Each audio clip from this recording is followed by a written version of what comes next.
Ayan mga kalola, good morning, good morning. Pauwi na tayo, ang dilim ng langit. Oh. Nakapagsimba tayo ngayon, isang mapagpalang umaga dahil ginising tayo ni Lord para magsimba. Kahapon kasi mga kalola, hindi ako nakasimba. Tingnan nyo yung iba, may mga daladalang upuan sa simbahan kasi nga talagang maraming nagsisimba. Yan ang dilim ng kalangitan pero maginaw kasi parang fog kumbaga sa ano ng ulap. Ayan. At ito bumili na nga ako ng aking iaalmusal para mag-almusal muna mga kalola bago tayo gumawa na naman ng ating araw-araw na gawain. Ayan, at habang naglalakad nga ako'y nagmumuni-muni. Video-video. Dahil ito ay aking kalibangan ko na lang ito mga kalola. Ako'y nag-e-enjoy na lang sa paggawa ng aking mga videos. Sa mga nadadaanan sana ng aking mga video mga kalola. Salamat po sa inyong patuloy na pagsuporta. At sa darating na Pasko, sabi ko nga minsan mga kalola na ano ko na magbibigay din ako ng munting regalo sa mga lagi ko nakikita na nagsusupport sa aking mga videos. Ito ay ano lang naman mga kalola, yung aming raffle ticket. Baka mamili ako ng aking bibigyan ng free raffle ticket para malay natin kung sino man yung mga mabigyan ay yun ang maghatid sa atin ng swerte. O diba? Magbibigay ako ng swerte sa inyo at baka sakaling kayo rin ay magbigay sa akin ng swerte.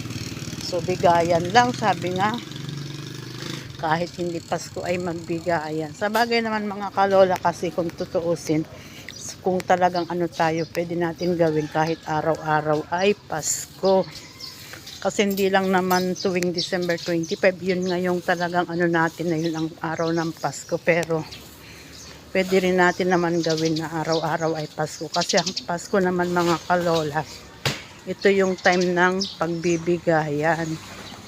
Pasasalamat sa mga biyayang natatanggap, pagbigay ng tulong sa mga taong nangangailangan ng tulong. Ayun. Kaya pwede natin gawing araw-araw ay Pasko. Salamat din sa mga maliliit na blessing. Sabi ko nga, lamang yung paghihirap pero magpasalamat pa rin tayo mga kalola. Salamat pa rin tayo kasi patuloy pa rin na malakas yung ating pangangatawan at ginigising pa rin tayo ni Lord tuwing umaga para ipagpatuloy ang buhay. O diba, ang background ko ay langit. Kasi nandito ako sa labas mga kalola, hindi ako makapag-focus sa ating ano, kaya background ko na lang yan, langit. Ayan, at maliwanag na nga tamang-tama mag-umpisa na tayo ng gawaing bahay. O diba, ang aming lugar ay baha pa rin hanggang ngayon. No? Basa ang karsada. Kaya magpapaskong burak. Kasi barado yung aming mga kanal. So ayan mga kalola, hanggang dito na lang yung aking videos.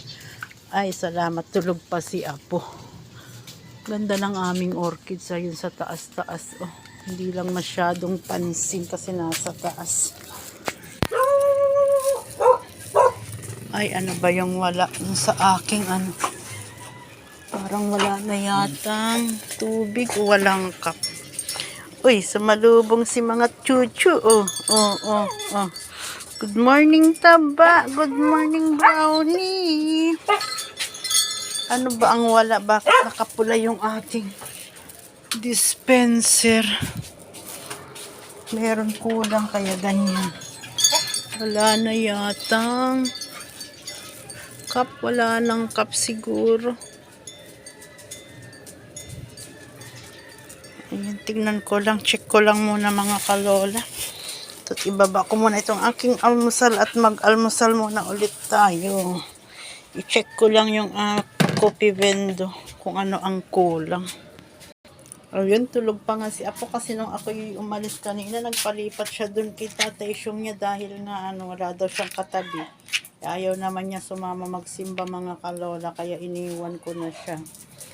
Almusal muna tayo. Yan, tuloy ko yung aking ginagawang pananahi. At mamaya ay asikasuhin ko naman yung aking raffle ticket. So, ayan lang muna mga kalola for today's video. Bye-bye. Love you all. God bless.